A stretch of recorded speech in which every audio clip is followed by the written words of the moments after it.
حضرت بایزید بسطامی کے پڑوس میں یہودیوں کا پیشوا رہتا تھا، آپ کی مخالفت کرتا، ساری زندگی اس نے مخالفت کی، یہودی اسے بڑا مانتے تھے، اس سے کوئی غلطی ہو گئی سارے اسے چھوڑ گئے، پہلے رئیس اعظم ہوتا تھا پھر غریب ہو گیا۔ ایک دن حضرت بایزید بسطامی گھر آئے تو بچے کے رونے کی آواز آئی، زوجہ سے پوچھنے لگے اس کا بچہ کیوں روتا ہے؟ تو کہنے لگی آپ کو پتہ ہے نا اب لوگ اسے چھوڑ گئے ہیں تو گھر میں دیا نہیں جلتا، بچہ چھوٹا ہے اندھیرے میں روتا ہے۔ رات گہری ہو گئی تو حضرت بایزید نے اپنے گھر سے دیا اٹھایا، اپنے گھر سے دروازے پہ دستک دی، وہ باہر آیا تو جناب بایزید کا انداز کیا ہے، اس نے مخالفت کی زندگی بھر، انداز کیا ہے، باہر آتے ہی نا آپ فوراً اس کو بولنے نہیں دیا، کہنے لگے او بھائی سن لے، میں پہلے بھی آ سکتا تھا، دیر سے اس لیے آیا ہوں کہ گلیاں سنسان ہو جائیں، لوگ سو جائیں، تجھے اور مجھے کوئی نہیں دیکھ رہا ہے کہ میں ہوں دوسرا تو ہے، اور تو مجھے اچھی طرح جانتا ہے بایزید وہ نہیں کہ جو نیکی کرے گا اور دنیا کو بتائے گا، میں تیرا راز بھی رکھوں گا۔ اور بچے تو معصوم ہوتے ہیں نا، فرمایا میرے بڑے ہو گئے تیرے چھوٹے ہیں، یہ پکڑ لے دیا گھر میں لے جا، اور میرا وعدہ ہے کسی کو ساری زندگی اس نے مخالفت کی۔ وہ شخص کہتا ہے مجھے بولنے کا موقع ہی نہ دیا، دیا دے کے چلے گئے۔ اگلی شام پھر آئی، رات گہری ہوئی تو پھر دروازے پہ دستک ہوئی، میں باہر گیا، نیا چراغ، نئی بتی، نیا دیا، کہنے لگے دیکھ کوئی نہیں دیکھ رہا، میں اس وقت آیا ہوں جب تنہائی ہو، اور تو مجھے جانتا ہے میں غلط بات بھی نہیں کرتا، یہ دیا رکھ لے، میں کسی کو بتاؤں گا بھی نہیں۔ کہتے چلے گئے۔ تیسرا دن آیا تو وہ یہودی کہتا ہے میرے صبر کا بندھن ٹوٹ گیا، میں ٹوٹ گیا، ان کی نیکی نے مجھے خرید لیا، ان کے معاف کرنے نے ان کی عزت میرے دل میری روح میں بڑھا دی۔ کہتے ہیں جب دروازے پہ دستک دی میں باہر آیا، انہوں نے دیا تھمایا، کہنے لگے دیکھ بھی کوئی نہیں رہا، اور تو مجھے جانتا ہے میں مصطفیٰ کا غلام ہوں، میں جھوٹ بھی نہیں بولتا، میں بتاؤں گا بھی نہیں، تیرا راز رکھوں گا۔ کہتے ہیں انہوں نے دیا تو اس یہودی پیشوا نے شور مچانا شروع کیا، کہنے لگا مسلمانوں باہر نکلو، یہودیوں باہر آؤ، عیسائیوں باہر آؤ۔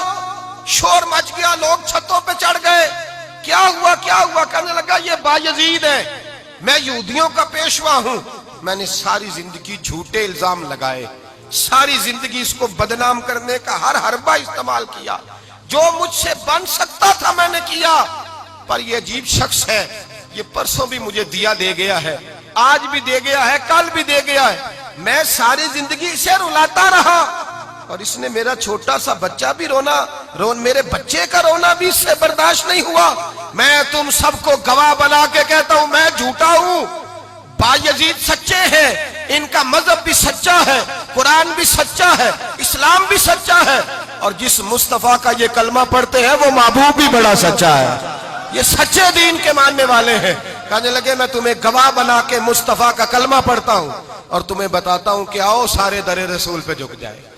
بھائی یاد رکھیں، سمجھیں، غور کریں، عزت درگزر سے، اب اس پر میں زیادہ بات نہیں کر سکتا، عزت درگزر سے ملے گی۔ ایک تو آپ کو عزت عاجزی سے ملے گی، تقوی سے ملے گی، عزت درگزر سے ملے گی، عزت قناعت سے ملے گی، عزت کم بولنے سے ملے گی، اور اگر زیادہ عزت لینی ہے اور عزت اتنی لینی ہے کہ چھا جاؤ دنیا میں، اگر چھا جانے کا شوق ہو نا تو پھر رب فرماتا ہے میرے مصطفیٰ کی غلامی کر لو، پھر میرے نبی کے ہو جاؤ، قل ان کنتم تحبون اللہ فاتبعونی یحببکم اللہ، فرمایا تم میرے نبی کے ہو جاؤ، دنیا بھی تمہاری اور دنیا بنانے والا خدا بھی تمہارا ہو جائے گا۔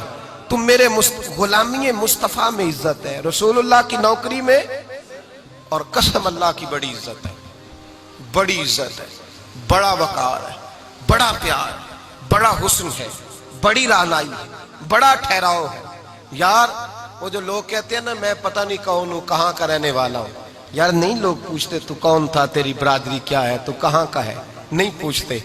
تیرے لبوں پہ اگر ذکر مصطفیٰ ہے تو دنیا تیری غلام ہے، اگر تو حضور کا ہے تو پھر سارے دامن مصطفیٰ سے جو بھی لپٹا وہ یگانہ ہو گیا، اور جس کے حضور ہو گئے اس کا زمانہ ہو گیا، جس کے حضور ہو گئے اس کا۔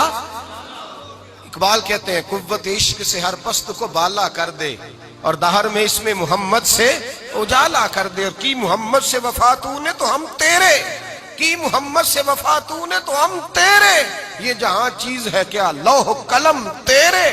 رسول اللہ کی غلامی عزت دیتی ہے، نبی پاک کی نوکری، اللہ کرے آپ بول پڑے آمین کہنا۔ نبی پاک کی غلامی عزت ہے، حضور کی غلامی. یار بندہ بالکل بے عمل ہونا، بالکل تو میری طرح داڑھی رکھ کے پگڑی باندھ کے بس میں بھی چڑھ جائے تو کئی لوگ سیٹیں خالی کر دیتے ہیں، کہتے ہیں بزرگوں یہاں آ جائیں، حضرت جی یہاں آ جائیں. تو پھر عزت کس چیز کی ہوئی؟ سنت مصطفیٰ کی ہوئی نا. پھر عزت نبی پاک کی سنت کی ہوئی نا، وقار کی ہوئی نا. ایک صاحب، ایک بچے نے داڑھی رکھ لی تو مجھے آ کے کہنے لگے حضرت جی لوگ بڑے بڑے لقب دینے لگے ہیں. میں نے کہا کیا؟ کوئی کہتا ہے حضرت صاحب، کوئی کہتا ہے قاری صاحب، کوئی کہتا ہے حافظ صاحب، کوئی کہتا ہے علامہ صاحب. تو میں نے کہا تیری موج نہیں بن گئی؟ 4 سالوں میں حفظ ہوتا ہے، تجھے مفت کا لقب مل گیا ہے. سے نظامی 8 سال میں ہوتا ہے، مفت کا علامہ بن گیا ہے. تجھے وقار نہیں دے دیا اللہ تعالیٰ نے؟ عزت. میرے اعلیٰ حضرت فرماتے ہیں عزت در رسول پہ ہے، عزت حضور کی.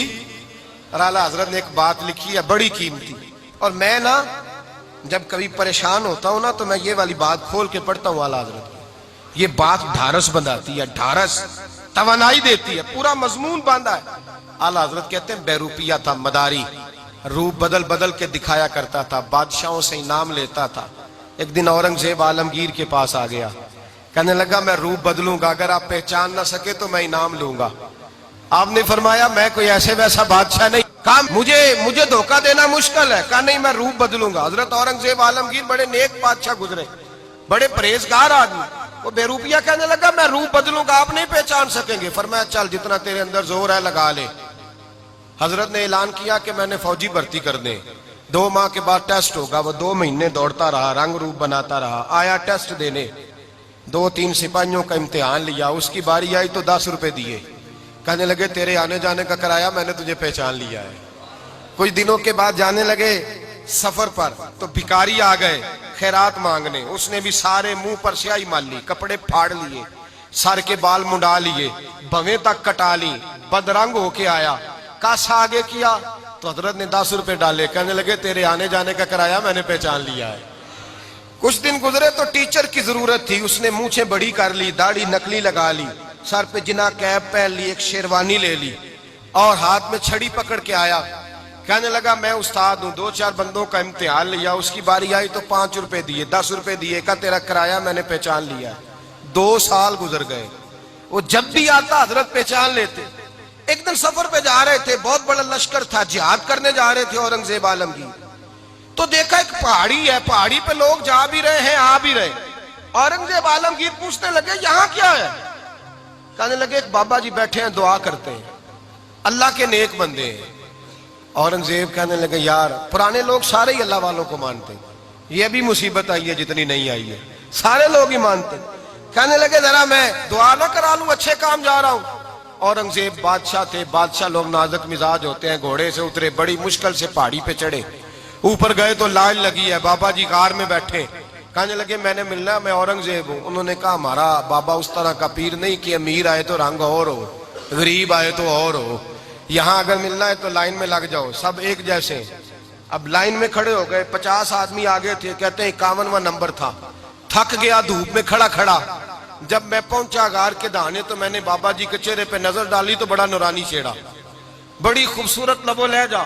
میں نے کہا میرے جیسا آدمی بھی پگڑی باندھ لے تو اچھا لگنے لگ جاتا ہے، بڑا خوبصورت انداز. کہتے ہیں میں ان کے پاس اتحیات کی حالت میں بیٹھ گیا. میں نے کہا حضور میں جا رہا ہوں جہاد کرنے، دعا کرنا. بزرگوں نے ہاتھ اٹھائے، اللہ اس کی مدد فرما، دین کو غلبہ عطا فرما، اسے دین کا سچا پکا سپاہی بنا. پھر تھپکی دی، 2-4 نصیحتیں بھی کر ڈالی.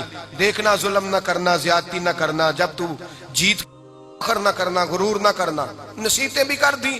کہتے ہیں اب جب میں اٹھا تو 2-4 دینار بطور نذرانہ مسلح کے نیچے رکھے، اور الٹے قدم جب میں غار سے اترا انہوں نے رومال جھاڑا اور اٹھ کے کھڑے ہو گئے. کہنے لگے آج نہیں تو نے پہچانا، آج نہیں تو نے پہچانا، میرا انعام بنتا ہے، آج نہیں پہچانا، لا پیسے. اورنگزیب کہنے لگا یار تو نے حد کر دی، کہاں چڑھا کہاں کھڑا رہا، دھوپ میں تھک گیا، کمال کر دی بھائی تو نے. بتا تو کیا لے گا اب؟ تو دیکھ جلدی بتا، کتنے لوگ پیچھے دھوپ میں کھڑے ہیں، لشکر سارا کھڑا ہے، کیا لے گا؟ اس نے کہا سب سے قیمتی ہیرے وہ ہیں جو تیرے سر کے تاج میں لگے ہوئے ہیں، مجھے تیرا تاج چاہیے. او بھائیو سننا اور یاد رکھنا، میرے اعلیٰ حضرت کہتے ہیں بادشاہ نے سر کے اوپر سے تاج اتارا، بہروپیے کے قدموں میں رکھا اور کہنے لگے یہ لے. اور یہ تو تیرا مانگنے پر میں نے دیا ہے نا، میں واپس آتا ہوں تو آنا میں اپنی مرضی سے بھی تجھے دوں گا. تو نے اورنگزیب جیسے بندے کو دھوکہ دیا، آنا میں اس وقت بھی دوں گا. وہ دے کر بس بات ختم ہو گئی، حد ہو گئی. دے کر کہتے ہیں جب میں پلٹا نا واپس، بہروپیے نے آواز دی بادشاہ ٹھہر جا. تو میں نے پلٹ کے دیکھا تو کہنے لگے یہ اپنا تاج لے جا، اٹھا اور لے جا. میں نے کہا 2 سال بیت گئے تجھے محنت کرتے، آج قابو آیا تو لے جاؤں. کہنے لگا لے جا، مسئلہ سمجھ میں آ گیا. میں نے کہا مجھے بھی تو سمجھانا.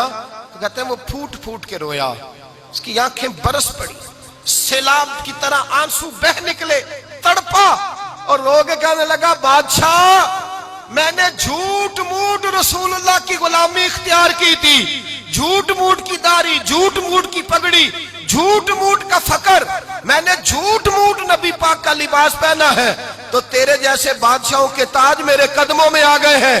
اگر میں سچ مچ رسول اللہ کا غلام بنوں گا تو اللہ کیا کچھ عطا فرمائے گا، اللہ کتنی نعمتوں سے نوازے گا. میرے اعلیٰ حضرت کیا فرماتے ہیں؟ اعلیٰ حضرت فرماتے ہیں فرشتے بھی کرتے ہیں تعظیم میری. کون جی؟ اللہ. ایسا عقیدہ بھی کم ملے گا جو بریلی کے امام کا عقیدہ ہے، ایسا بھی کم. کہتے ہیں فرشتے بھی کرتے ہیں تعظیم میری. کیوں؟ فرمانے لگے فدا ہو کے ان پر یہ عزت ملی ہے، فدا ہو کے ان پر یہ